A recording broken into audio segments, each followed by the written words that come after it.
DK. Srinivasan திராவிட இயக்கத்தின் படைப்பாளர் என்று அழைக்கப்படும் டி.கே. சீனிவாசன் 1922ஆம் ஆண்டு திருச்சிராப்பள்ளியில் பிறந்தார். எழுத்தாளர், பேச்சாளர், இதழாசிரியர், அரசியல்வாதி என பன்முகம் கொண்டவர்.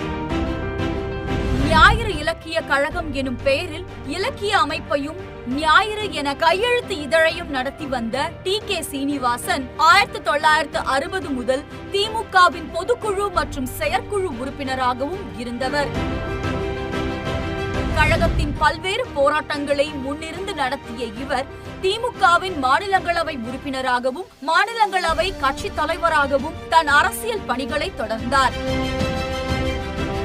பின்னர் தமிழ்நாடு பாடநூல் நிறுவனத்தின் மேலாண்மை இயக்குநராகவும் தமிழக திட்டக்குழுவின் தலைவராகவும் பணியாற்றிய டி.கே. சீனிவாசன் 1989ஆம் ஆண்டு